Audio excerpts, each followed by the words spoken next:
Let's mic बयानबाजी। नमस्कार, let's mic बयानबाजी में मैं हूं आपके साथ महेश सिंह और बात करते हैं उन बयानों की जो डालते हैं देश और दुनिया पर अपना खास असर।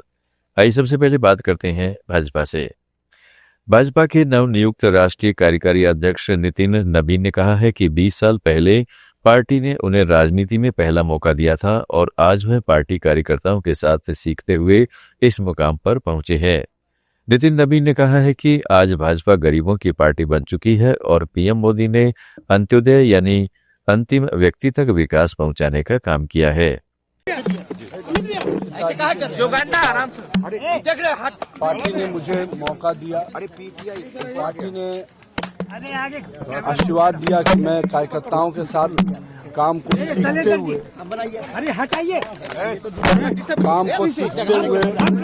लोग इस स्थान पर पहुंचे हैं। और मेरा ये मानना है कि पिताजी का आशीर्वाद, उनके जो सोच थी, उनके जो विचार थे, पार्टी को हमेशा आगे माँ के समान समझना, देश को हमेशा ऊंचाइयों पर रखना और खुद को हमेशा उसके पीछे रखकर काम करना। मेरा मानना है कि पार्टी के उस ध्येय को, पिताजी के उस सोच को हम लोगों ने प्रयास किया कि उस ध्येय से काम करें और पार्टी ने उसी का आशीर्वाद दिया है।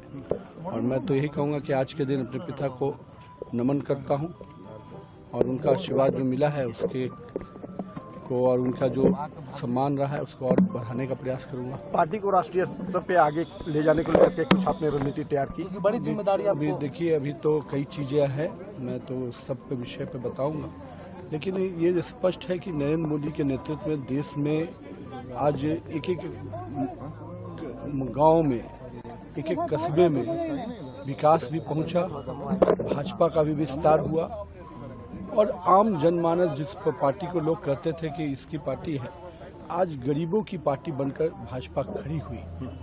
कोई ऐसा वर्ग नहीं है जिसको भाजपा ने, एनडीए गठबंधन ने विकास की योजनाओं से छुआ नहीं। जो हमारे विचार। केंद्रीय मंत्री गिरिराज सिंह ने नितिन नबीन को देश का सबसे कम उम्र का राष्ट्रीय कार्यकारी अध्यक्ष बनाने पर बधाई दी है। उन्होंने कहा है कि यह बिहार के लिए गर्व की बात है कि एक युवा नेता को राष्ट्रीय स्तर पर इतनी बड़ी जिम्मेदारी मिली है। उन्होंने कांग्रेस रैली में हुई नारेबाजी पर कहा कि कांग्रेस हताशा में गाली गलौज की राजनीति पर उतर आई है। राष्ट्रीय अध्यक्ष के रूप में नितिन नबीन जी अध्यक्ष के रूप में हम लोगों के अध्यक्ष आए हैं। नितिन नबीन जी बिहार से हैं, बिहार के लोगों का, बिहार के कार्यकर्ताओं का, बिहार वासियों का कोटि कोटि केंद्र को बधाई, धन्यवाद कि उन्होंने बिहार से एक नौजवान को, जो वर्षों से राष्ट्रीय राजनीति में राज्य के प्रभारी के रूप में काम, मुझे लगता है कि कांग्रेस हताशा में आ गया। कांग्रेस की राजनीति अब गाली गलौज पे उतर आई है। वैसे ये कोई पहली बार नहीं है। गाली गलौज की रणनीति मोदी जी को तो सैकड़ों बार लोग दे चुके हैं, लेकिन ये नारे पहले भी लगा चुके हैं और अब जो नारे लगाए हैं रामलीला मैदान में इंडी गठबंधन के लोग, कांग्रेस के लोग, अब दफन जनता ने उनको राजनीतिक रूप से दफन कर दिया है। कोलकाता के साल्ट लेक स्टेडियम में अर्जेंटीना के फुटबॉल आइकॉन लियोनेल मेसी के इंडिया टूर कार्यक्रम के दौरान हुई अफरा तफरी और तोड़फोड़ की घटना की जांच के लिए पश्चिमी बंगाल की मुख्यमंत्री ममता बनर्जी द्वारा गठित समिति के सदस्य आज मौके पर पहुंचे और हालात की बारीकी से जांच की। पूर्व जस्टिस आशीष कुमार राय ने कहा, मैंने अभी कोई राय नहीं बनाई है, केवल साइट का दौरा किया है। मुझे लगता है कि इसे इतनी जल्दबाजी में नहीं करना चाहिए था। Whatever, I have not yet concluded, I have not formed any opinion. Just I have visited the spot. I think that this should not be done so hurriedly. We are doing as early as possible, we will submit our report. Kolkata में Argentina के football superstar Lionel Messi के event में मची अफरा तफरी पर राजनीति शुरू हो गई है। पश्चिमी बंगाल विधानसभा में नेता प्रतिपक्ष शुवेंदु अधिकारी ने मुख्यमंत्री ममता बनर्जी पर निशाना साधा है। शुवेंदु ने कहा कि इवेंट में जब भगदड़ जैसी स्थिति बनी तब ममता बनर्जी अपनी जान बचाने के लिए भाग गई। उन्होंने कहा कि यह कदम उनकी सुरक्षा के लिहाज से ठीक था, लेकिन इससे प्रशासनिक तैयारियों की पोल खुल गई है। भाग गया आपने जान बचाने के लिए भाग गया और ठीक ही किया है, सेफ्टी सिक्योरिटी। लेकिन उन्होंने जो बड़ा बड़ा भाषण कर दिया है, बंगाल हिला दूंगा, दिल्ली हिला दूंगा, कल तो खुद हिल गया ना सर। दिल्ली के रामलीला मैदान में कांग्रेस ने वोट चोर गद्दी छोड़ रैली में सरकार और चुनाव आयोग पर मिली भगत के आरोप लगाए हैं। कांग्रेस अध्यक्ष मल्लिकार्जुन खड़गे और राहुल गांधी सहित शीर्ष नेतृत्व ने चुनाव आयोग की जवाबदेही और पारदर्शिता की मांग की। जो राहुल गांधी जी इस देश के लिए, इस देश के जनता के लिए जो लड़ रहे हैं, उस लड़ाई को मजबूत करना हम सब का काम है, ये मैं आपसे विनती करने आया हूं। अगर आप उन विचारों को मजबूत नहीं करेंगे, समझो ये आपका नुकसान है, देश का नुकसान है, उनका कोई नुकसान नहीं है। अरे देश अगर बचाना है, तुम अपने वोटों को बचाना है, अपने वोटों को अगर सुरक्षित रखना है, अपने हकूक को मजबूत करना है, इस संविधान को अगर बचाना है, तो आप काम कर सकते हो अपने लिए।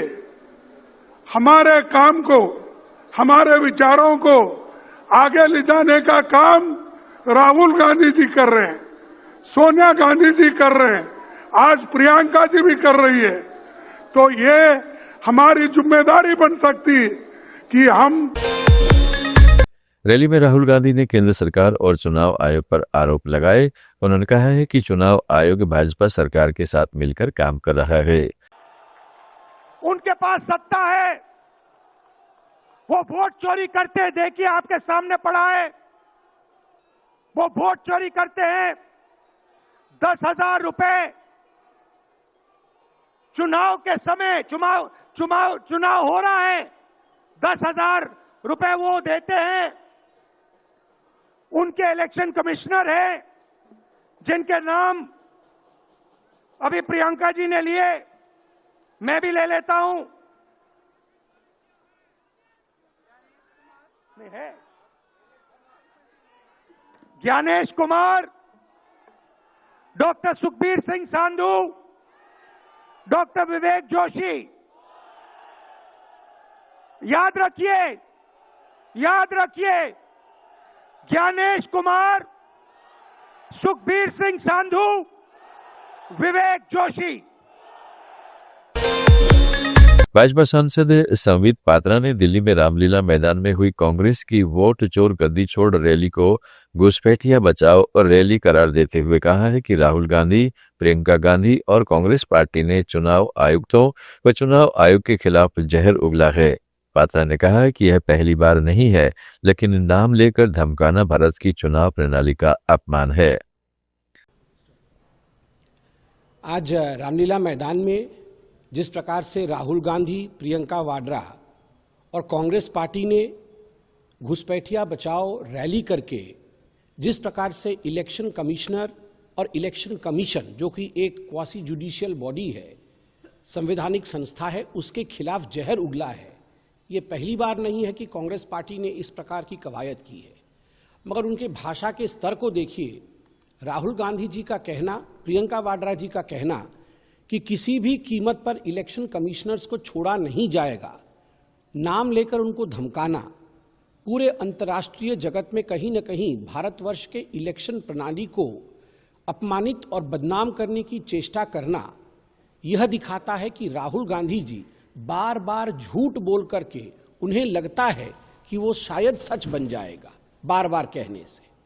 मगर आज मैं यहाँ याद दिलाना चाहूँगा कि सदन जो भारतवर्ष का सबसे बड़ा मर्यादा स्थल होता है, जहाँ देश के चुने हुए सांसद बैठकर डिबेट करते हैं, सदन में इस विषय को लेकर SIR हो, वोट तथाकथित वोटों में किस प्रकार से हेराफेरी होती हो, ये जो आक्षेप कांग्रेस ने लगाया था, इस पर योगी आदित्यनाथ ने उत्तर प्रदेश भाजपा के नए अध्यक्ष पंकज चौधरी को बधाई दी है और कहा है कि एक अनुभवी कार्यकर्ता को उत्तर प्रदेश के प्रदेश अध्यक्ष का दायित्व मिलने से सरकार और संगठन मिलकर प्रधानमंत्री की मंशा के अनुरूप आगे बढ़ पाएंगे। नवनिर्वाचित प्रदेश अध्यक्ष के रूप में श्री पंकज चौधरी जी का आप सभी कार्यकर्ताओं की ओर से हृदय से स्वागत करता हूं, अभिनंदन करता हूं।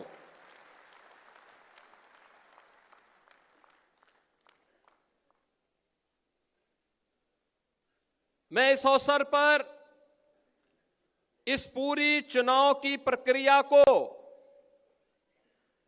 सकुशल निर्विघ्न तरीके से संपन्न करने के लिए, निर्विवाद रूप से संपन्न करने के लिए डॉक्टर महेंद्र नाथ पांडे जी को, प्रदेश अध्यक्ष के निर्वाचन अधिकारी माननीय पीयूष गोयल जी को और संगठन पर्व के। आप सुन रहे थे let's mike more than radio. Follow कीजिए हमें हमारे सोशल मीडिया प्लेटफॉर्म्स पर। It's time for news. It's time for More Than Radio. Presenting the first radio news app, Let's Mic. Let's Mic, a news-based app on your phone where you get to watch and listen news, talk shows, interviews, radio show podcasts. On Let's Mic, you get all relevant information of TV, print, radio, podcast, and digital. Let's Mic talks about every segment of life.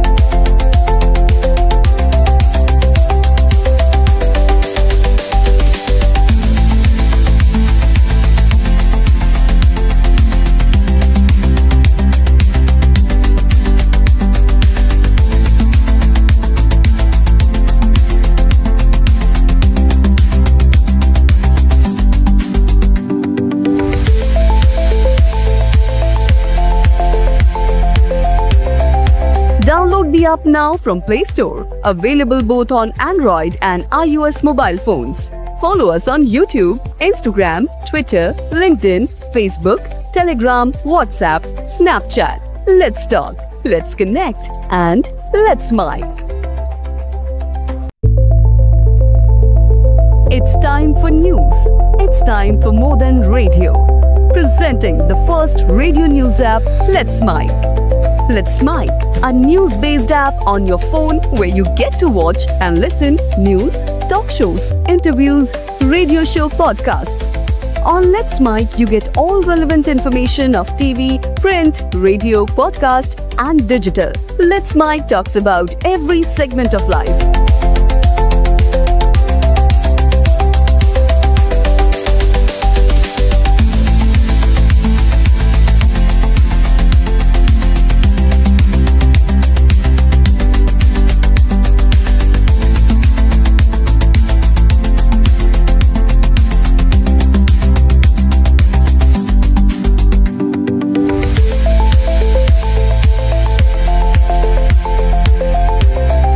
Download the app now from Play Store. Available both on Android and iOS mobile phones. Follow us on YouTube, Instagram, Twitter, LinkedIn, Facebook, Telegram, WhatsApp, Snapchat. Let's talk, let's connect, and let's mic.